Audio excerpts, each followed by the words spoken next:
તો હવે આપણે 1 કપ રવો લીધો છે. તો રવો આપણે ઝીણો લીધો છે ને તમે જાડોય લઈ શકો, જેવો એ લઈ શકો. તો આજ આપણે બન ઢોસા બનાવવાના છે. તો ઢોસા આપણે તવીમાં ફેરવવાના નથી, તો એ રીતે આપણે બનાવવાના છે આજ. તો આ રવાને આપણે મિક્સરમાં નાખી દઈએ.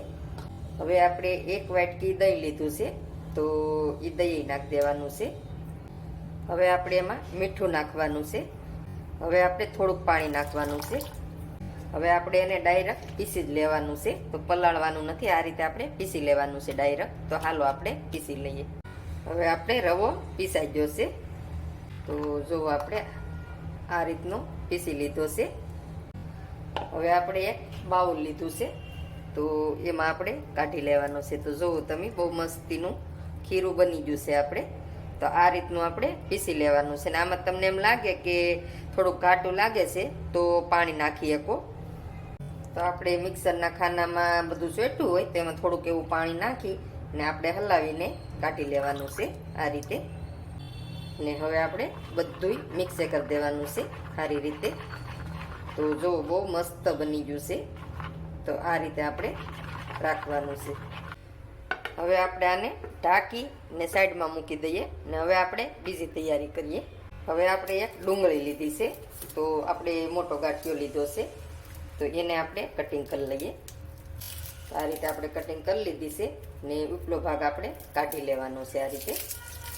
હવે આપણે આને ઝીણી ઝીણી સુધારવાની છે. તો પહેલાં આપણે આ રીતે સુધારી લઈએ. ડુંગળી આપણે સુધારી લીધી છે. તો જુઓ તમે, આ રીતે આપણે ઝીણી સુધારવાની છે. તો હું નજીકથી દેખાડું છું તમને. તો હવે આપણે એને વાટકીમાં ભરી લઈએ ને પછી આપણે બીજી તૈયારી કરીએ. હવે આપણે આદું લીધું છે. તો આદુને આપણે ખાંડવાનું કે ક્રશ કરવાનું નથી, આપણે આ રીતે ખમણી લેવાનું છે ખમણીથી. તો આનો અવાજ બહુ મસ્ત આવે. તો આ રીતે તમારે ઝીણી ખમણી હોય એમાં તમારે ખમણી લેવાનું આ રીતે. તો આદું આપણે વધારે નાખવાનું છે, એ માટે આપણે વધારે લીધું છે. હવે આપણે મરચી લીધી છે, તો તીખી મરચી લીધી છે આપણે. તો એને આપણે ઝીણી ઝીણી કટિંગ કરી લેવાની છે. તો આ રીતે આપણે કટિંગ કરી લેવાની છે. તો જુઓ તમે, લઈ લીધી છે આપણે કટિંગ કરીને. હવે આપણે ધાણા લઈ લીધા છે. તો ધાણાને આપણે ઝીણા ઝીણા કટિંગ કરી લેવાના છે. ધાણા આપણે કટિંગ કરી લીધા છે. તો જુઓ ઝીણા ઝીણા કર્યા છે. તો આ રીતે જ કટિંગ કરવાના છે. તો હવે આપણે પેન લીધું છે નાનું, ને ગેસ શરૂ કરી દઈએ. તો ગેસ શરૂ કરી દીધો છે આપણે. હવે આપણે એમાં તેલ નાખવાનું છે. તો તેલ આપણે ઝાઝુ નથી નાખવાનું. તો મોટી ચમચી 1 ચમચી તેલ નાખ્યું છે આપણે. તો તેલ આપણે ગરમ થવા દેવાનું છે. તો તેલ આપણે ગરમ થઈ ગયું છે. તો આ રીતે જોઈ લેવાનું. તો પછી રાઈના દાણા 2 નાખીને જોઈ લેવાનું. તો હવે આપણે એમાં રાઈ નાખવાની છે. તો આ રીતે આપણે રાઈ નાખી દીધી છે. રાઈ તતરી જાય એટલે આપણે હિંગ નાખી દેવાની છે. હવે આપણે મરચી નાખી દેવાની છે. તો આ રીતે આપણે મિક્સ કરી લેવાનું છે. હવે આપણે આ ઝીણી સુધારી છે ડુંગળી, તો એ નાખી દેવાની છે. હવે આપણે આદું છે, તો એ નાખવાનું છે. હવે આપણે આ લીમડાના પત્તા લીધા છે 2, તો એ નાખવાના છે. હવે આપણે આને આ રીતે બહુ ચેડવવાનું નથી, તો થોડુંક જ ચેડવવાનું છે. તો તેલ તમે જોવો, ડુંગળી સોહી લીધી છે. તો થોડીક વાર આપણે આને ચેડવી લેવાની છે. આપણે બહુ નથી ચેડવવાની. તો તમે આ ડુંગળીનો તડકો બનાવો ને વઘાર કર્યા ને પછી તમે આપણે નાખવાનો છે વલામાં. તો બહુ મસ્ત લાગે છે. તો આપણે બહુ સડવા નથી દેવાની. તો જુઓ આપણે ડુંગળી સડી ગઈ છે. તો આ રીતનો જ વઘાર આપણે બનાવવાનો છે. તો હવે આપણે આને લઈ લઈએ. તો હવે આપણે આ ખીરું બનાવ્યું છે, તો એ ખોલીને જોઈ લઈએ આપણે. જો આ રીતે રાખવાનું છે.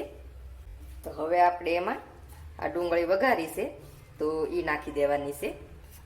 તો આ વઘાર આપણે કર્યો છે એ આમાં નાખવા જ કર્યો છે. તો બહુ મસ્ત એનો ટેસ્ટ આવે છે. ને આજ આપણે બન ઢોસા બનાવવાના છે આના. તો કઈ રીતે બનાવવું ઠેઠ લગી વિડીયો જોઈજો. તો આને આપણે મિક્સ કરી લઈએ આમાં. તો બહુ સરસ મિક્સ થઈ ગયું છે. આ રીતે મિક્સ કરી લેવાનું છે. હવે આપણે આ લીલા ધાણા છે, તો એ નાખવાના છે. તો લીલા ધાણા આપણે વધારે જ નાખવાના છે. તો તો મેં તમને પહેલાંય કીધું છે કે આપણે લીલા ધાણા વધારે ઉપયોગમાં લેવાના છે. તો જો કલર બહુ મસ્ત આવી જાય એનાથી, લીલા ધાણાથી, તો બહુ સરસ લાગે છે. તો આમાં આપણે બીજી કોઈ વસ્તુ નાખવાની નથી.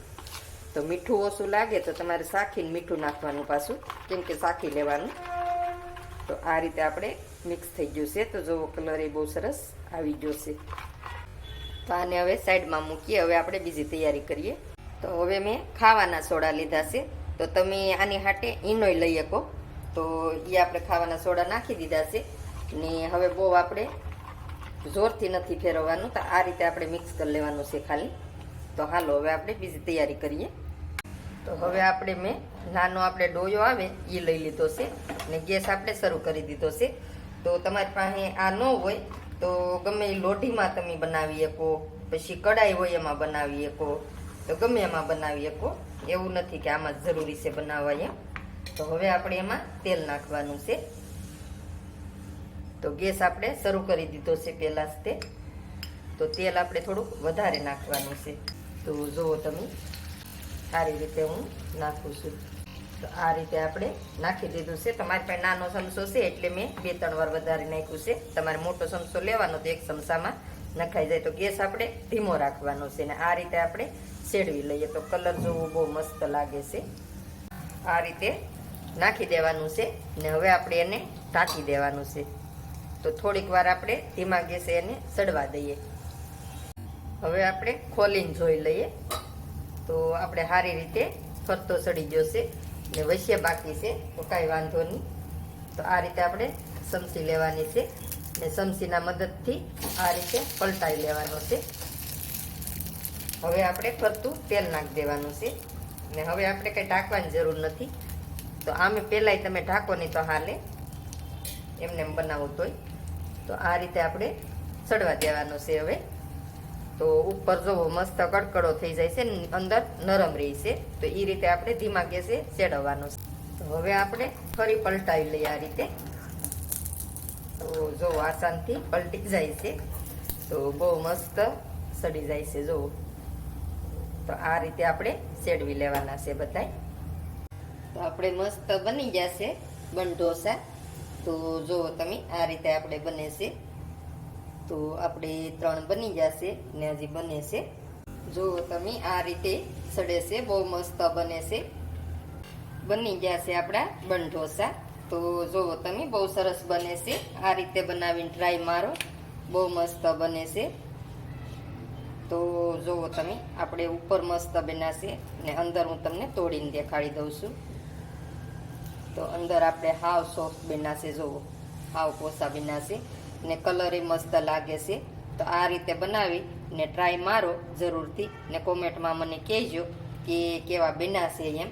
ને વિડીયો ગમે તો લાઈક, શેર ને સબસ્ક્રાઈબ કરવાનું નહીં ભૂલતા.